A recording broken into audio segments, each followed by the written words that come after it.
Sebagaimana yang sama kita maklum bahwa manusia hidup memerlukan idola, memerlukan figur-figur yang akan dijadikan contoh di dalam kehidupannya. Sifat ini dinamakan hubbut taklid atau kecenderungan untuk meniru, dan nampak lebih menonjol pada kehidupan anak-anak remaja atau para pemuda. Siapa yang menjadi idolanya, siapa yang menjadi sentral figur dalam kehidupannya, itulah yang akan dijadikannya sebagai contoh. Kalau idolanya adalah Mick Jagger misalnya, maka tentu yang akan dicontohnya adalah Mick Jagger. Mulai gaya rambutnya, gaya pakaiannya, sampai kepada gaya jalan dan hidupnya. Soal pantas atau tidak pantas urusan nomor 16. Yang penting nyontoh dulu. Inilah kecenderungan daripada manusia. Bagi kita umat Islam, contoh ideal, figur sentral yang sepatutnya jadi idola tidak lain adalah junjungan kita Nabi besar Muhammad sallallahu alaihi wasallam. Beliau menjadi contoh dan panutan oleh karena kepribadiannya yang kompleks. Sejak dari seorang pemimpin negara yang adil, sampai kepada seorang jenderal yang gagah berani di medan perang, sampai kepada seorang diplomat yang ulung, pedagang yang jujur, suami yang bertanggung jawab, ayah yang penuh kasih sayang dengan anak-anaknya, dan di dalam keseluruhannya beliau merupakan uswatun hasanah. Termasuk dalam membina rumah tangga bahagia, contoh kita tidak lain adalah rumah tangga beliau. Bagaimana sih rumah tangga Nabi kita itu? Beliau berkata dalam dua kalimat yang singkat, tapi punya pengertian yang sangat luas dan dalam tentang rumah tangganya. Beliau mengatakan, baiti jannati, rumah tanggaku adalah sorga bagiku. Satu cerminan yang merupakan refleksi dari keadaan yang membawa kebahagiaan. Padahal sepanjang sejarah yang kita baca, rumah beliau kecil saja. Sarapan pagi pun cuma seteguk air zam-zam, sepotong roti, kadang-kadang sebutir kurma. Tidurnya di atas kain kasar yang separuh jadi selimut, separuh jadi alas tidur. Tetapi di tengah kondisi yang semacam itu, beliau sanggup berkata, baiti jannati, rumah tanggaku adalah sorga bagiku. Kenapa kita yang hidup di zaman sekarang, di mana fasilitas sesungguhnya serba lebih menunjang untuk berkata semacam itu, malah kita berkata sebaliknya, baiti nari, rumahku adalah laksana neraka bagiku. Padahal kalau dilihat, rumahnya pun kadang-kadang bertingkat, kendaraan serba berkilat, uang banyak berlipat-lipat, istri pun tak kurang cantik memikat, kadang-kadang jumlahnya 4. Tapi tiap hari kiamat tidak ada ketenangan dan ketentraman di rumah tangga. Saudara hadirin kaum muslimin rahimakumullah, mengapa Rasul sampai mengatakan baiti jannati, rumahku adalah laksana sorga bagiku? Inilah pokok pembicaraan kita pada pertemuan kali ini. Sebagaimana yang kita maklum bahwa nikah dalam pandangan Islam bukan hanya sekedar untuk memenuhi kebutuhan biologis manusiawi, tidak hanya sekedar untuk memperkembangbiakkan keturunan, dan juga tidak pula untuk memperturutkan hawa nafsu. Lebih daripada sekedar itu, nikah dalam pandangan Islam merupakan ibadah.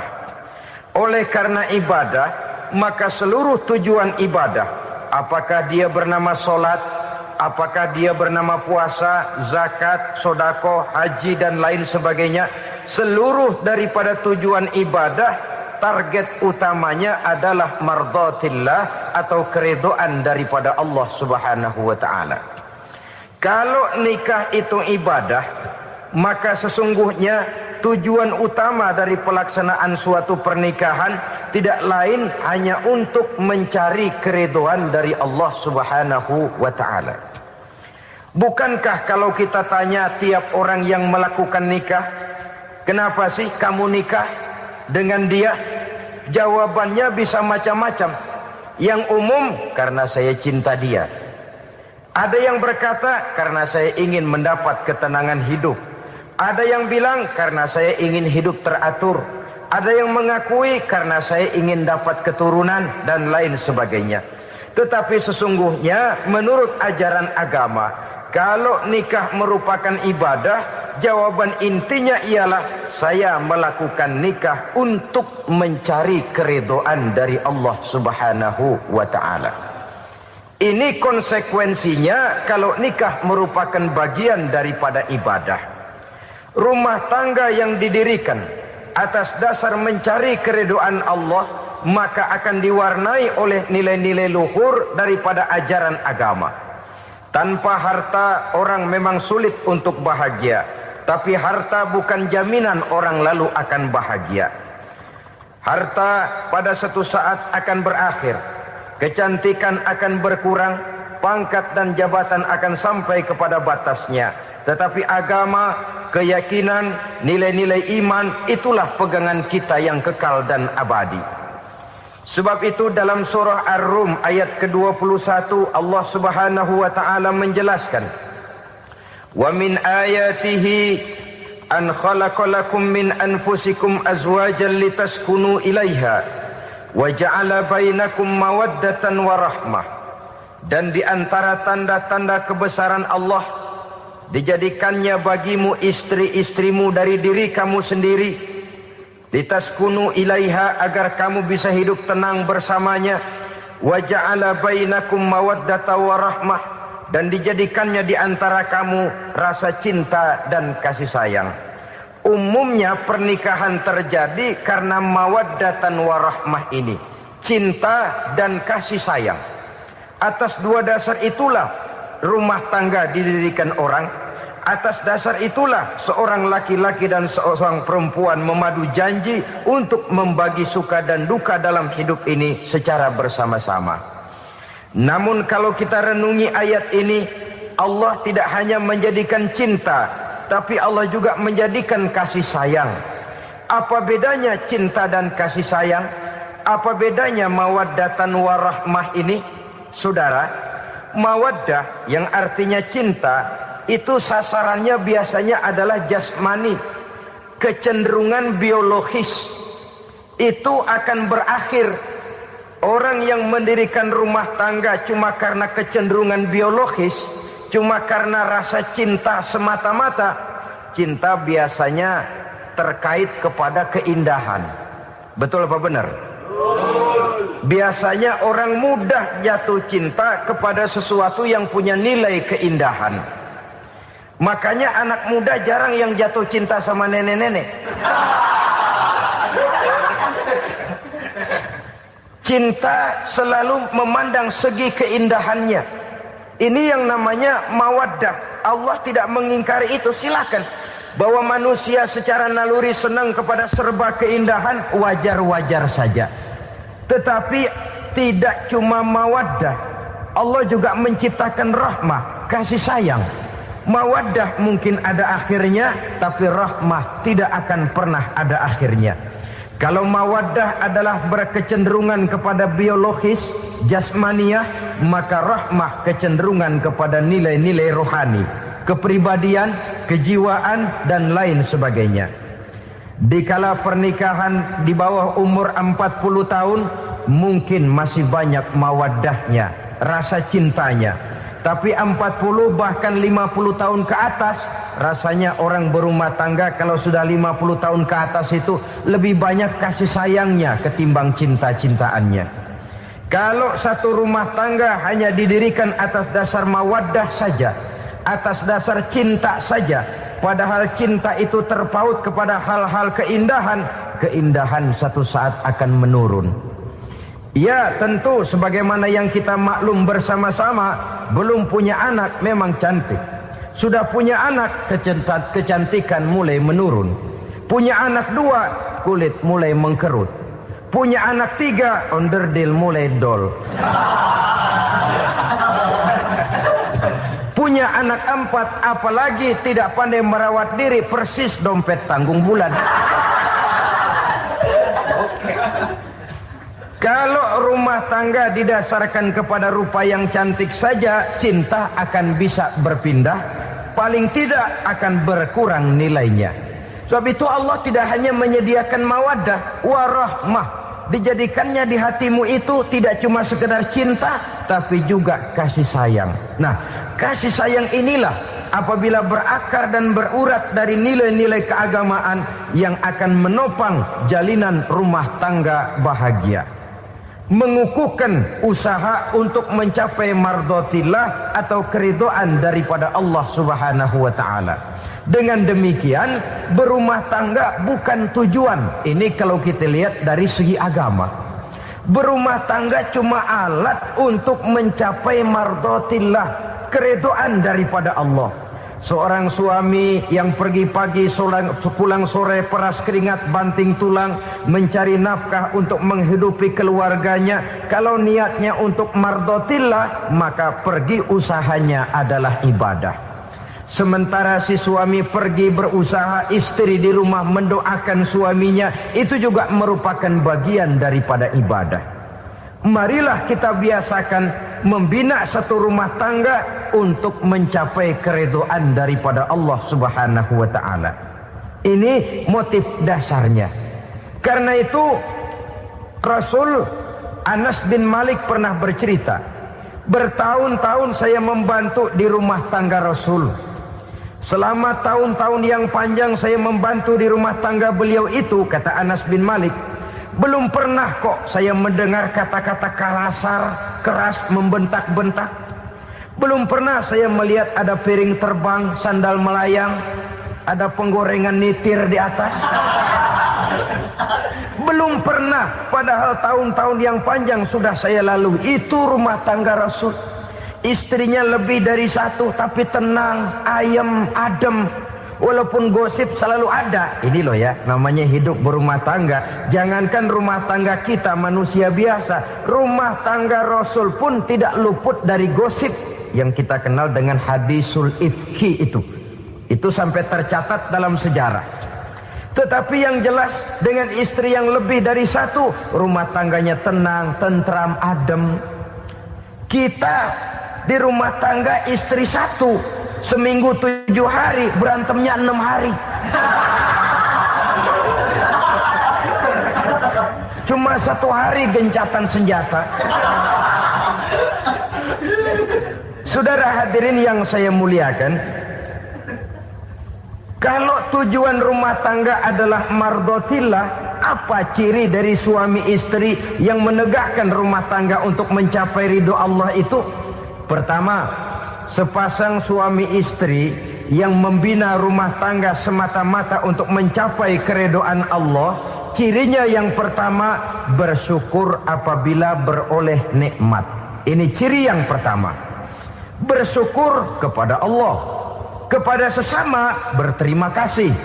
Suami berterima kasih kepada istri, bertahun-tahun didampingi hidupnya, dicucinya pakaiannya, dimasaknya makanannya. Tidak istri mengeluh walau hidup lebih banyak kurangnya daripada cukupnya. Suami pandai berterima kasih kepada istrinya. Sementara istri pun bisa berterima kasih kepada suaminya. Bertahun-tahun suami peras keringat, banting tulang mencari nafkah, menjadi palang dada terdepan apabila ada masalah-masalah yang besar. Kedua-duanya lalu punya timbangan. Nah inilah ya, saya pesan kepada suami, kepada para suami, kepada para istri, supaya di rumah ada timbangan. Perlunya apa?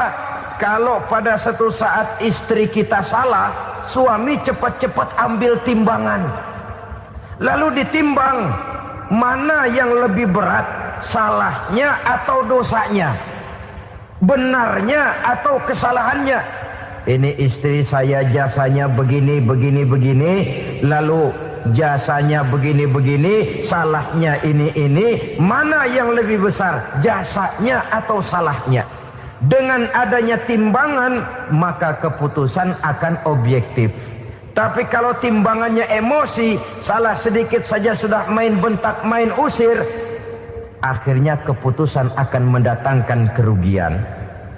Sebaliknya, kalau suami yang salah, istri ambil timbangan, ditimbang mana lebih besar jasanya atau salahnya. Jangan sampai nanti terjadi pepatah, panas setahun habis dihapus oleh hujan satu hari. Jasa istri yang puluhan tahun hapus oleh kesalahannya yang sedikit, atau jasa suami yang bertahun-tahun hapus oleh kesalahannya yang sebenarnya tidak seberapa. Akibat apa itu terjadi? Karena tidak adanya timbangan.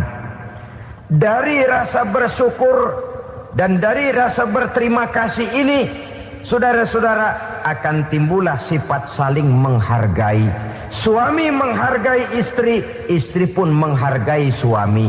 Istiqomah, dikasih uang 5.000 senyum, dikasih uang 500 senyum. Itu namanya istri yang pandai bersyukur. Kalau tidak, 5.000 nyengir, 500 manyun. Tahu manyun?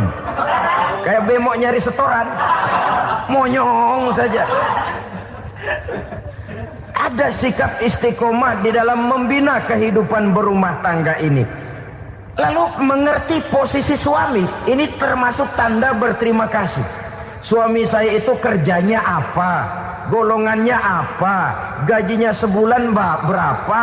Atas dasar itu, lalu istri menjadi istri yang tahu diri. Walaupun suami harus menyenangkan istri, istri pun hendaknya nimbang, tahu batas kemampuan suami. Kemauan mungkin tidak terbatas, tapi kemampuan sangat terbatas. Kalau suami pegawai kecil, ya mintalah yang kecil-kecil. Kalau suami pegawai rendah, mintalah yang sesuai dengan kemampuannya. Jangan suami gajinya cuma 50.000 sebulan, istri menuntut minta dibeliin gelang yang kayak pelek becak. Tentu sudah overacting namanya. Saudara hadirin yang saya muliakan, kunci awalnya bersyukur kepada Allah. Kalau sudah bisa berterima kasih kepada manusia, hati ini akan mudah bersyukur kepada Allah. Rumah tangga yang pandai bersyukur, berapapun kecilnya nikmat, bukan kecilnya yang dia lihat, tapi karunia Allah yang dinilai. Sehingga dari rasa berterima kasih kepada manusia akan timbullah rasa syukur kehadirat Allah Subhanahu wa ta'ala. Itu yang sering diistilahkan orang, kalau dia punya mobil, dia berkata alhamdulillah kita punya mobil, tetangga kita cuman punya motor. Kalau dia punya motor, syukur kita punya motor, tetangga kita cuman punya sepeda, kemana-mana kekejek melulu. Kalau dia punya sepeda, alhamdulillah punya sepeda, tetangga kita sebelah nggak punya apa-apa, kemana jalan kaki saja. Kalau dia jalan kaki, alhamdulillah kita masih bisa jalan. Tetangga kita sebelah lumpuh bertahun-tahun nggak kemana-mana. Kalau dia lumpuh, alhamdulillah kita masih hidup. Tetangga kita kemarin mati nggak balik lagi.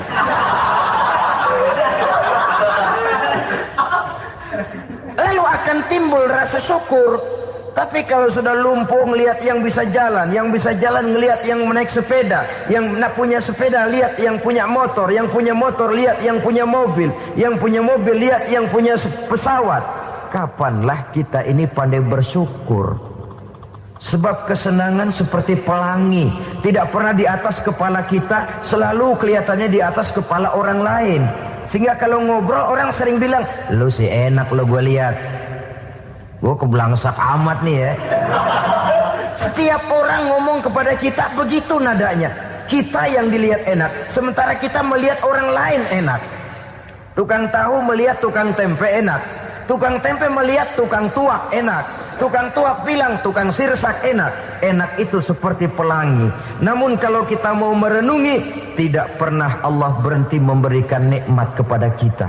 Sejak kita bangun tidur sampai kita tidur kembali, bahkan tidur itu sendiri, seluruhnya tidak pernah putus dari nikmat Allah. bahagia ada di gubuk reot, bahagia ada di rumah mewah, bahagia ada di hati kopral, bahagia ada di hati jenderal, di gunung dan di kota, di hutan belantara dan di desa, di keheningan malam atau di keramaian siang. Kalau kita mau mencari, bahagia selalu ada. Tapi hati yang tidak pandai bersyukur, bagaimanapun banyak kebahagiaan yang meliputi hidupnya, dia tidak akan pernah pandai mensyukurinya. Maka berterima kasihlah kepada istri, berterima kasihlah kepada suami, bersyukurlah kehadirat Allah Subhanahu wa taala. Saya sering mengatakan, sebaliknya seorang suami bagaimanapun kondisi istrinya, kalau itu memang jodohnya, beranilah berkata, istriku adalah Romeoku, istriku adalah Julietku, atau istriku adalah Sri Kandiku. Biarin pengkor ya pengkor, gak ada urusan. Mensyukuri. Kalau tidak mensyukuri, yang timbul lalu sesalan. Kalau sudah sesalan, mudah umpat mengumpat, caci mencaci dalam rumah tangga, lalu terjadilah kegaduhan. Ketenangan sulit kalau sudah tidak ada unsur saling menghargai itu. Lebih celaka lagi kalau sudah mengarah kepada penyesalan. Kata istrinya, bang, gue nyesel kawin sama lu. Suami digituin mungkin gede kepalanya. Kalau lu nyesel apalagi gua, makin nyesel. Iya, coba pikir bertahun-tahun kita berumah tangga, memangnya abang bisa beliin apa sama saya? Itu juga gerobok kalau nggak ngeredit, bang. Kalau nggak ngeredit, memangnya kamu bayar kreditan pakai daun pisang? Saudara hadirin yang saya hormati, ini saya tekankan kepada ibu-ibu karena penyakit perempuan umumnya. Pernah Rasul itu pulang Isra Mi'raj cerita, saya pulang Isra Mi'raj diperlihatkan neraka. Neraka ya Rasul? Lalu bagaimana? Saya lihat kok isinya kebanyakan perempuan. Perempuan. Laki juga tidak sedikit. Cuma kebanyakan kok perempuan. Apa perempuan tidak sholat ya Rasul? Sholat. Tidak puasa? Puasa. Tidak ngaji? Rajinan dia sama suaminya. Tapi kenapa lebih banyak di sana? Rasul berkata, hunna yakfurnal ashir. Penyakit umum dari perempuan tidak pandai berterima kasih kepada suaminya. Ini rupanya penyakit umum dari tahun atu. Saudara hadirin yang saya muliakan, jadi rumah tangga yang didirikan atas dasar mencapai ridho Allah, maka kelihatan dari pasangan suami istri menjadi orang yang pandai bersyukur terhadap nikmat. Bukankah dalam surah Ibrahim ayat 7 Allah berjanji, la in syakartum la azidannakum wa la in kafartum inna azabi lasyadid. Kalau kamu pandai bersyukur, aku tambah nikmatku. Kalau kamu ingkar, tidak mau bersyukur, azabku itu hebat dan pedih. Rumah tangga yang suami istrinya tidak bersyukur disiksa oleh perasaannya sendiri. Tetangganya dapat nikmat, dia yang meriang. Tetangganya dapat kesenangan, dia yang sakit hati. Dia tidak melihat nikmat yang diberikan kepadanya. Nikmat yang orang lain punya aja yang diincar. Nikmat orang lain aja dihitung-hitung. Tangga kita, si Ano baru habis beli yang sebelah belilir habis beli kukusan. Cuma sekedar kukusan saja. Orang lain beli apa-apa jadi bahan diskusi di rumahnya. Orang lain saja yang diusut. Timbul dendam kesumatnya, timbul hasutnya. Dia tidak bersyukur dengan nikmat yang ada dalam rumah tangganya. Isi rumah tangga semacam itu disiksa oleh perasaan hasutnya sendiri. Jauh dari kebahagiaan, kering hatinya, miskin jiwanya, merana batinnya. Kalau sudah ke sana, jauhlah rumah tangga dari pantulan sinar kebahagiaan. Saudara-saudara, kita lihat rumah tangga Rasul. Dari rumah yang kecil, dari tempat tidur yang sarapnya kain kasar, separuh jadi selimut lagi, keluar ucapan baiti jannati. Kenapa? Beliau orang yang pandai bersyukur kepada Allah, bisa berterima kasih kepada istri-istrinya, dan istrinya pun pandai berterima kasih kepada Rasul dan bersyukur kehadirat Allah Subhanahu wa taala. Maka nikmat lalu bertambah. makin kita syukuri nikmat, makin tambah itu. La azidannakum, janji Allah, pasti aku tambah nikmatku kepadamu jikalau kamu pandai mensyukurinya. Tapi kalau kamu ingkar, tidak pandai bersyukur, awas, nikmat bisa berubah menjadi azab kalau kita tidak pandai-pandai mensyukurinya. Jadi cirinya yang pertama, rumah tangga bahagia itu apabila suami istri pandai bersyukur terhadap nikmat yang diberikan oleh Allah Subhanahu wa ta'ala. Satu. Cirinya yang kedua, rumah tangga yang berdasarkan untuk mardhatillah, mencapai keridhaan Allah, sabar apabila mendapat cobaan. Namanya orang berumah tangga itu persis berlayar di lautan. Suami istri adalah dua orang yang memegang kemudi. Kalau berlayar ombak tenang, angin bertiup sepoi-sepoi basah, lalu bila malam datang bulan bersinar, bintang gemintang gemerlapan, berlayar memang nikmat.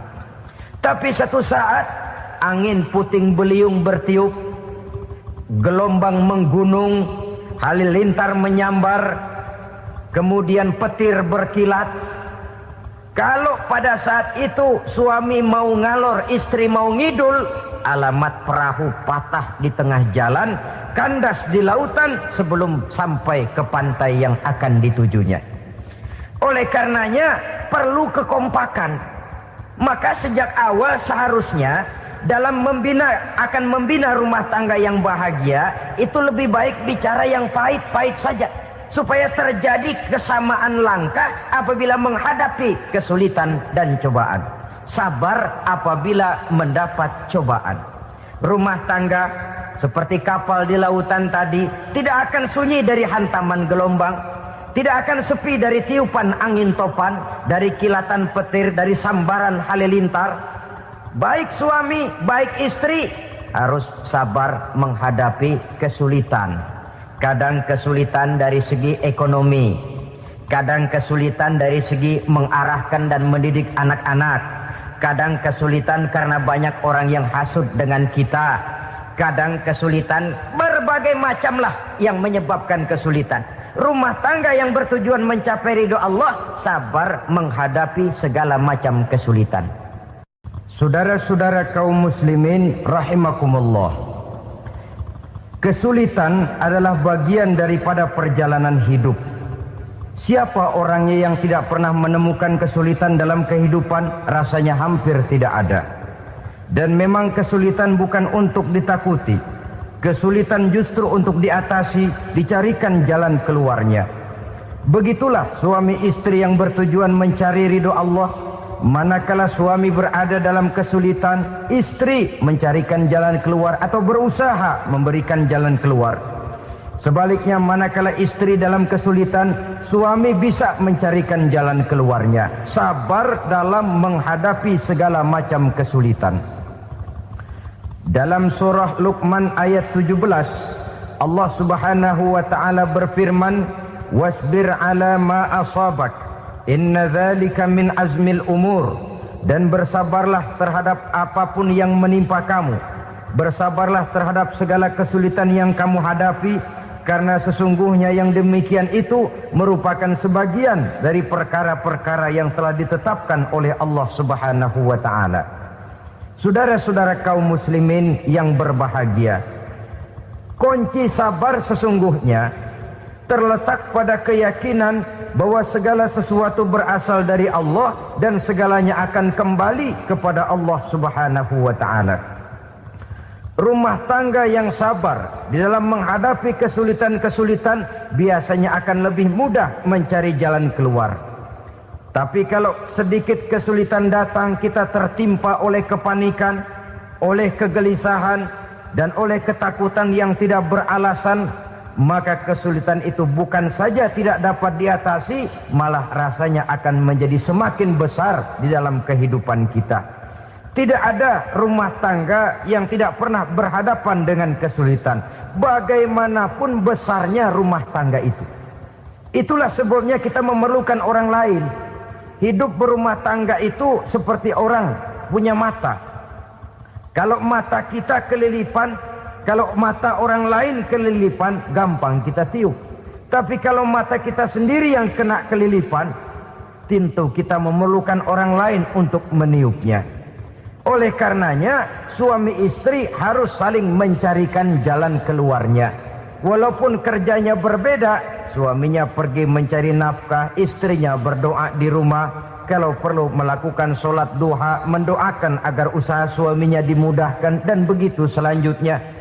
Sehingga dengan adanya kebersamaan, walaupun tidak selalu bersama-sama, maka masing-masing melaksanakan tugas dengan tenang dan merasa yang satu berbuat untuk kepentingan yang lain. Inilah cirinya yang kedua, sabar bila mendapat dan berhadapan dengan segala macam kesulitan. Kadang orang mendapat kesulitan itu berkeluh kesah. Bukan berkeluh kesah, tapi mencari jalan keluar dan mengambil hikmah yang ada di dalamnya apa. Karena bukan kemudahan, kesulitan yang membuat orang dewasa. Bukan kemudahan, tapi kesulitan yang membuat orang berpikir, dinamis, kreatif. Kalau seluruh jalan yang kita tempuh mudah saja, gampang saja, rasanya monoton kita ini. Kehilangan dinamika dalam perjuangan. Kesulitan yang membuat orang matang, kesulitan yang menempa kepribadian untuk lebih dewasa menghadapi bahtera kehidupan, membuat pandangan makin arif, wawasan makin luas, dan analisa semakin tajam. Sama saja dalam hidup. Sesungguhnya pujian sering menjadi racun, dan caci maki kalau kita tanggapi secara positif sering membuat kita makin dewasa. Jarang orang berpikir kalau dipuji, tapi baru dia merenung dan mencari diri setelah dicaci maki dan dikritik habis-habisan. Walaupun watak umum manusia senang dipuji, marah kalau dicaci maki. Biasanya kalau ketemu cewek cakep kita bilang, kamu cakep deh. Dia paling bilang, ah abang bisa aja. Walaupun dia bilang, ah abang bisa aja, hidungnya mah tetap mekar. Senang kalau dipuji, itu kecenderungan manusia. Marah kalau dicaci maki, marah kalau dikritik. Tapi sesungguhnya pujian sering jadi racun, caci maki sering jadi obat. Orang takut minum obat karena pahitnya, padahal efeknya itu akan lebih memberikan kesehatan kepadanya. Orang takut menghadapi kritik, orang takut dan tidak ingin dicaci maki, padahal itulah yang sesungguhnya menjadi cambuk kalau tidak dia salah tanggap, menjadi sugesti yang mendorong dia lebih maju lagi. Karena memang bukan pujian, tapi caci maki dan kritik yang membuat kita makin berpikir tajam. Jadi rumah tangga yang berhadapan dengan kesulitan demi kesulitan, biasanya kalau ditanggapi dengan sabar akan makin mengokohkan fondasi rumah tangga itu sendiri. Tapi kalau kesulitan dihadapi dengan tidak sabar, lalu mencari jalan pintas, kesulitan ekonomi, kebetulan istrinya cakep, istrinya disuruh ngojek. Dah lu ngojek aja deh, gua nungguin setoran dah. Suami tapak di rumah. Saudara hadirin yang saya muliakan, buat sepintas memang mendatangkan materi itu, mengatasi kesulitan ekonomi, tapi apakah bahagia? Walaupun rumah bisa jadi besar, perabotan bisa serba lebih lengkap dan ada, tapi apakah semuanya mendatangkan bahagia? Sementara suami kehilangan rasa cemburunya, dan dalam agama itu disebut dayus. Dayus, suami yang tidak punya rasa cemburu kepada istrinya. Dan orang dayus kayak begitu haram mendapat bau sorga. Bau sorga saja tidak dapat, apalagi masuk ke dalamnya. Ya tapi juga jangan lantas mentang-mentang harus cemburu sama istri, overacting. Suaminya nawar sayuran, laki pulang ngomel, lu pacaran ya sama tukang sayur. Itu juga over, saudara-saudara. Kesulitan ekonomi diatasi dengan sabar. Sabar dalam arti berusaha dengan tidak mengambil jalan pintas, berusaha tetap berada di jalan yang diridhoi oleh Allah. Ini yang jadi problema ini rumah tangga sekarang ini, kesulitan ekonomi, di mana lapangan kerja sulit, di mana persaingan hidup tajam, sedangkan kita hidup ingin seperti orang lain. Kita mudah gelap mata, mudah picik pandangan, mudah sulit pertimbangan, lalu mengambil jalan pintas. Kadang menjual akidah, menjual keimanan. Kebetulan penderingan kering, ada yang nawarin beras 3 liter sama Supermi 2 bungkus. Hari Minggu diajak ke gereja mau. Itu iman kena beras 3 liter telap. Kesulitan ekonomi, saudara-saudara. Sehingga Imam Ali pernah berkata, kadal fakru ayyakuna kufron. Kemiskinan memang mudah membawa orang kepada kekafiran, kepada perbuatan-perbuatan yang bisa mengundang kekafiran. Oleh karena itu dalam tamsil lain beliau berkata, kalau ada ular dan ada kemiskinan, kemiskinan yang saya getok lebih dulu, kemiskinan yang saya bunuh lebih dahulu. Karena kemiskinan mudah membawa orang kepada kekufuran. Bagaimanapun sulitnya ekonomi yang dihadapi dalam rumah tangga, percayalah satu saat jalan keluarnya mesti ada. Mesti ada. Jangan sampai mengambil jalan pintas yang membuat kita keluar dari jalan yang ditinjau dari segi kemasyarakatan pun mendatangkan aib, ditinjau dari kehormatan berkeluarga pun mendatangkan nista, ditinjau dari segi ekonomi pun barangkali tidak akan mendatangkan kelimpahan materi. Jalan pintas pada umumnya, saudara-saudara, hanya memberikan kenikmatan yang sekejap. Dan apalah itu artinya kalau harus mengorbankan kesenangan yang abadi dan kekal. Kadang-kadang mengorbankan anaknya sendiri, anaknya dikomersilkan. Pokoknya siapa yang nyamper lu berangkat aja dah. Asal pulang nenteng pisang sama jeruk sebongsang, orang tua udah anteng aja udah. Saudara hadirin yang saya muliakan, setiap kita selalu berhadapan dengan kesulitan. Karena itu rumah tangga yang bertujuan mencapai mardhatillah, mereka sabar dalam menghadapi kesulitan. Tidak ada beras, puasa saja, puasa sunnah. Puasa sunnah, lapar tapi ada pahalanya. Daripada tidak puasa lalu ngegerundel, brengsek Tuhan. Gue sembahyang melulu, lapar juga. Sudah lapar tidak berpahala. Bukankah Rasulullah sendiri kalau pulang ke rumah Aisyah lalu berkata, ya Humairah, ada makanan hari ini? Ada makanan yang enggak ada bang. Alhamdulillah, kalau begitu saya puasa. Pulang dari mana-mana perut lapar, mau makan tidak ada makanan, bukan marah, bukan ngamuk, puasa. Maka boleh puasa sunnah, niatnya udah siang, jam 10, jam 11, asal dari pagi belum makan apa-apa. Niatnya jam 10, sah, dengan catatan dari pagi belum makan apa-apa. Jangan sudah sepiring setengah baru niat, itu lain. Itu ngojek namanya itu. Pengertian dalam kesulitan. Satu malam beliau pulang dari masjid agak larut. Habis ngajar banyak yang bertanya. Ketuk pintu, Assalamualaikum, Assalamualaikum. 3 kali beliau memberi salam, tidak ada jawaban, tidak dibukakan pintu. Rupanya istri beliau lelah bekerja di waktu siang, tidurnya pules benar.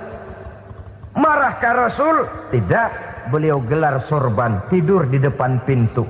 Asraful anbiya wal mursalin ini, Rasul termulia ini, karena menghargai istrinya, tidur di depan pintu. Sampai Aisyah bangun sepertiga malam, terkejut buka pintu, suaminya ada di depan pintu. Beliau bangunkan. Ketika dibangunkan, Rasul lebih dulu berkata, maaf sayang, saya pulang terlambat. Sudah nggak dibukain pintu, tidur di depan, dibangunin, beliau duluan yang minta maaf. Pengertian. Kalau emosi, memang nggak dibukain pintu, tidur di depan. Begitu dibukain, yang enak kita tunjuk jidatnya.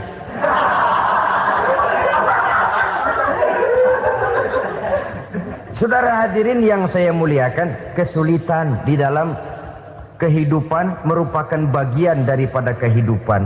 Bukan untuk ditakuti, tapi untuk diatasi.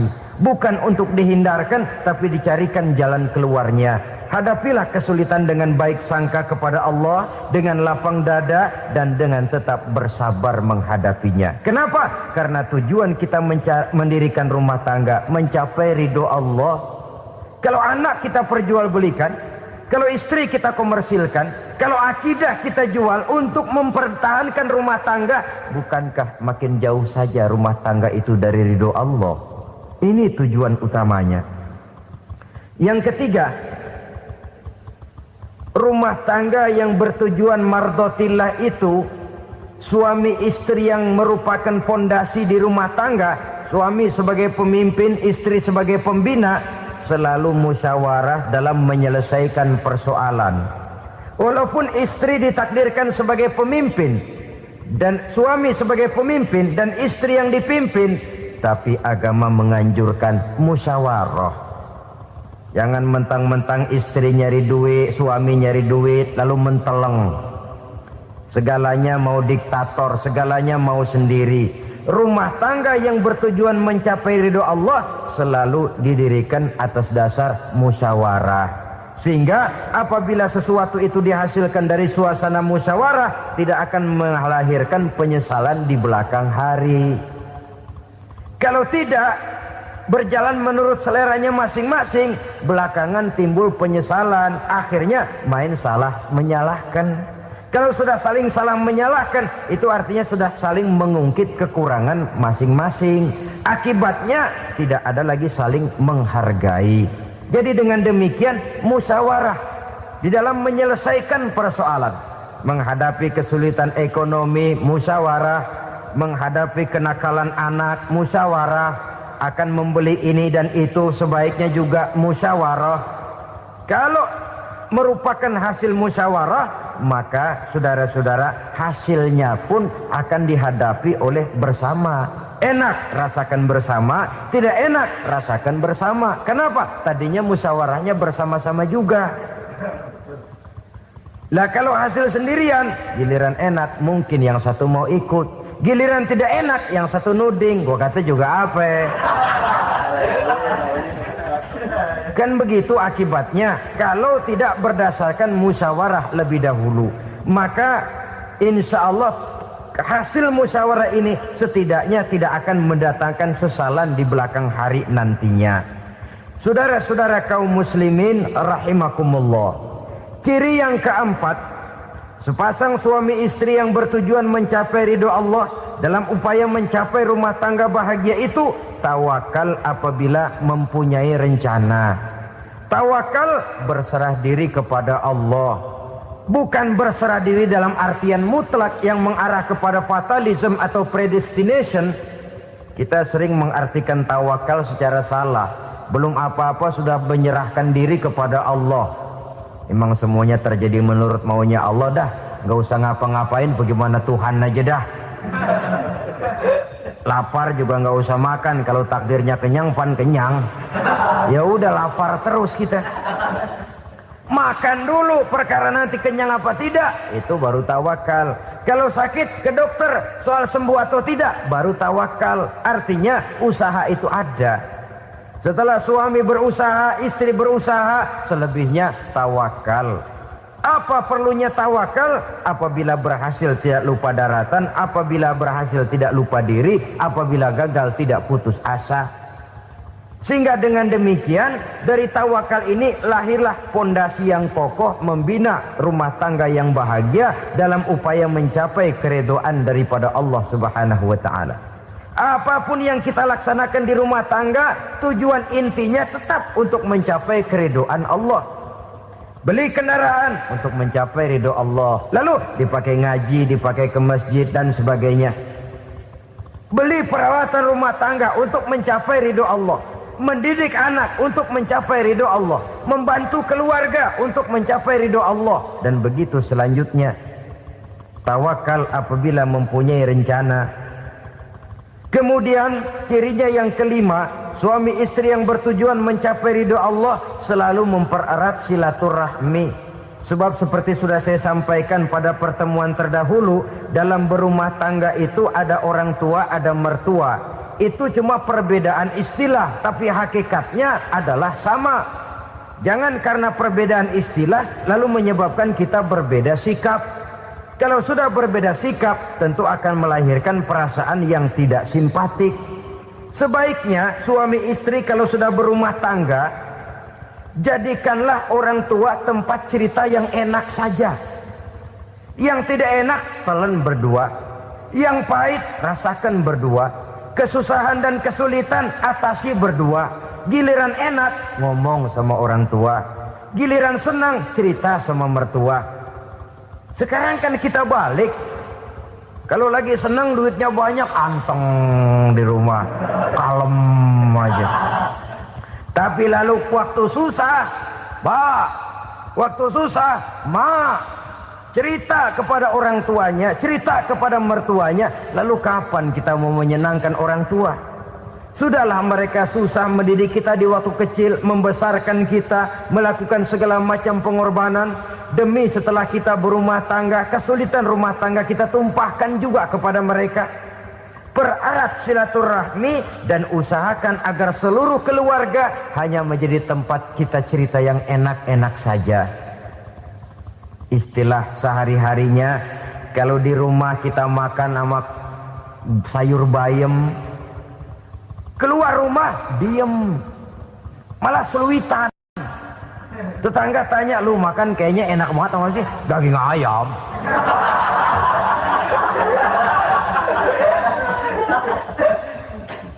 Lalu tetangga akan berbisik, itu makannya tuh orang enak bener ya, rumah tangganya tiap hari makan sama daging ayam. Biarlah paling kurang itu jadi doa, daripada kita makan sama kangkung lalu ribut ngomel di mana-mana. Gua kesel banget sama bini gua, di warung ceritanya lagi. Kenapa? Saban sari gua direbusin kangkung mulu, brengsek. Di warung cerita ada RT, ada RW. Gara-gara makan sama kangkung se-RT tahu. Akhirnya mungkin kalau kita berangkat orang hitung dari jauhan, lihat kangkung liwat gitu.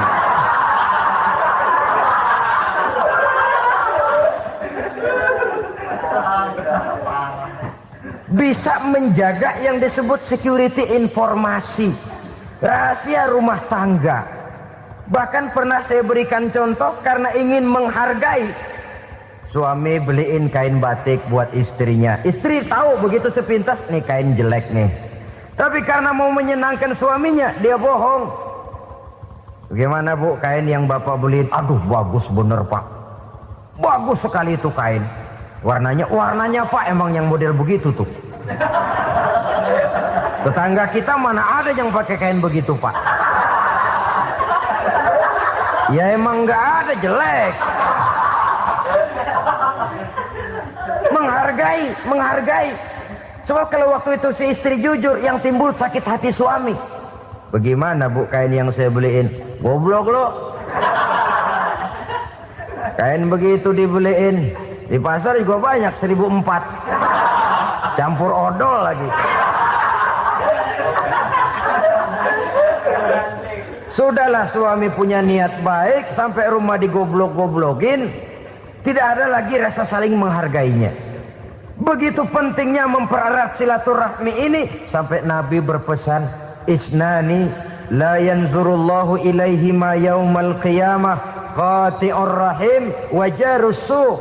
Ada dua golongan manusia yang di akhirat nanti tidak akan dilihat oleh Allah, tidak akan diopeni oleh Allah, didiemin aja. Siapa mereka? Pertama, orang yang suka memutuskan silaturahmi. Yang kedua, tetangga yang jahat dengan tetangganya. Dua golongan manusia ini, pemutus silaturahmi, kemudian juga tetangga yang jahat dengan tetangganya, ini tidak akan dipandang oleh Allah di hari akhirat nanti. Jadi, pererat silaturahmi. Sebab kita ini zon politiken, makhluk yang bermasyarakat. yang tidak bisa hidup sendirian. Setiap kita memerlukan orang lain. Kita disebut kaya karena ada yang miskin. Kita disebut alim karena ada yang awam. Kita disebut berkuasa karena ada rakyat jelata. Tanpa rakyat tidak ada penguasa. Tanpa yang miskin tidak ada orang kaya. Kalau tidak ada yang jelek, siapa yang bilang cakep? Karena ngimbangi. Saudara hadirin, atas dasar ini mestinya kita selalu bersyukur dalam segala posisi. Tidak lalu salah terima kepada karunia yang diberikan Allah kepada kita. Saudara hadirin yang saya hormati, pererat silaturahmi, jadikan orang-orang tua kita tempat kita cerita yang enak-enak saja. Yang tidak enak, telan sendiri, usahakan sendiri, carikan jalan keluarnya sendiri. Setidaknya ya diam sajalah. Kalau belum bisa membalas budi baik orang tua, setidaknya jangan menyakiti hati orang tua kita. Sudah lelah dan payah dia mengasuh kita, membesarkan kita, merawat kita. Demi setelah kita berumah tangga, seluruh kesulitan kita bawa lagi kepadanya. Karena itu buat para istri juga ini perhatian. Kalau dimarahi suami, jangan cepat-cepat pulang ke rumah orang tuanya. Nggak boleh diomelin dikit, main buntal aja. Gua pulang dah. Pulang. Sampai sana cerita habis-habisan, dikucek kejelekan suaminya. Nanti 2-3 hari balik aja lagi. Kan nggak lucu jadinya. Saudara hadirin, begitu juga suami. Mencaci maki habis istrinya, 2-3 hari baik aja lagi. Konyol. Istrinya sudah dicaci maki habis-habisan, dijeleki leluhur-leluhurnya. 2-3 hari baik lagi. Mesraan lagi. Kata bininya dalam hati, gua lu jelekin juga, lu pakai juga, kayak.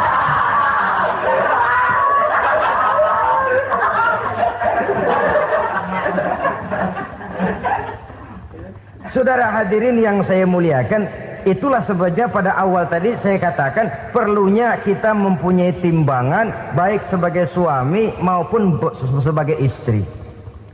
Nah, dari mempererat silaturahmi ini akan terjalin rasa kekeluargaan.